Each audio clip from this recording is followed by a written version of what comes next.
ધેરાસીની મદદ માટે ગુજરાતભરના લોકો મદદ કરી રહ્યા છે, ત્યારે તેમની મદદ માટે આગળ આવ્યા અમદાવાદના ડોક્ટર હેમંત બ્રોકર।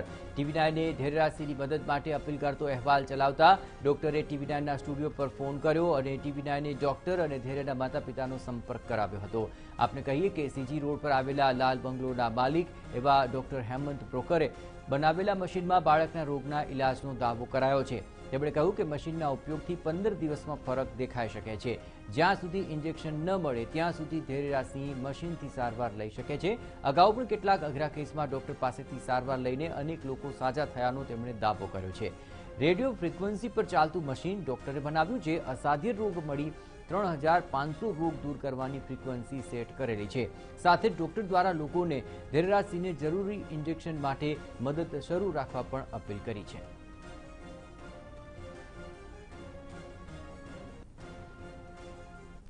જે છે એનું આપણી પાસે જે મશીન બનાવ્યું છે એની અંદરમાં પણ કંઈક સારું થાય એવી અંદર ફ્રીક્વન્સીઓ છે। એટલે મને મન થયું કે લાવ હું તમને ખબર આપું।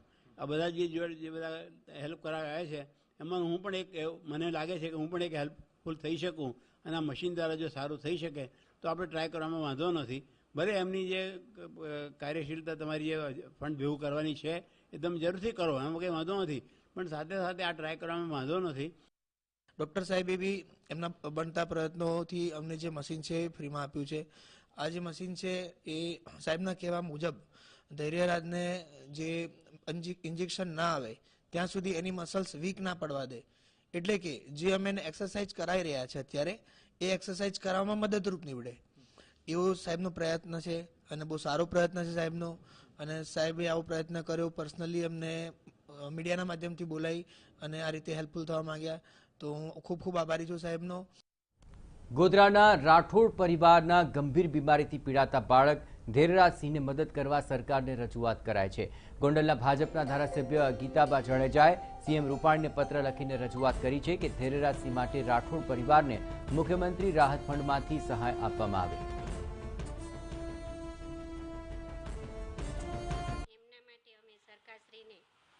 રજૂઆત કરી છે લેટર દ્વારા કે આ ધૈર્યરાજસિંહની આવી ગંભીર બીમારી છે, એમને ખૂબ ઘણો ખર્ચો થવાનો છે અને એમનો પરિવાર અને આવડી મોટી સહાયનો ખર્ચ એકલા હાથે પોતેને સાંપડે તેમ નથી, એટલે એમના પિતાશ્રી માટે સર્વ લોકો પાસે રજૂઆત કરી છે અને સરકારશ્રીને પણ મેં આજરોજ લેટર લખ્યો છે। બાળક ધૈર્યરાજસિંહને મદદ કરવા સરકારનો સકારાત્મક અભિગમ। સરકાર બાળકને શક્ય એટલી કરશે મદદ અને ગૃહ રાજ્યપ્રધાન પ્રદીપસિંહનું નિવેદન કે બાળકને ઇન્જેક્શન માટે ₹16 કરોડની જરૂર છે અને TV9 આ માટે એક વિશેષ અભિયાન પણ ચલાવી રહ્યું છે। હું માનું છું કે એ ધૈર્યરાજના સંદર્ભમાં જે પ્રકારની કેટલાક NGO દ્વારા મુહિમ ઉપાડી છે અને આ બાળક આપણું ગુજરાતનું બાળક છે, એના સંદર્ભમાં છૂટા હાથે લોકો ફંડ આપી રહ્યા છે અને રાજ્ય સરકારે પણ માનનીય મુખ્યમંત્રી શ્રી વિજયભાઈ રૂપાણીએ પણ આમાં હકારાત્મક અભિગમ સાથે મદદ કરવા માટેનો નિર્ધાર કર્યો છે।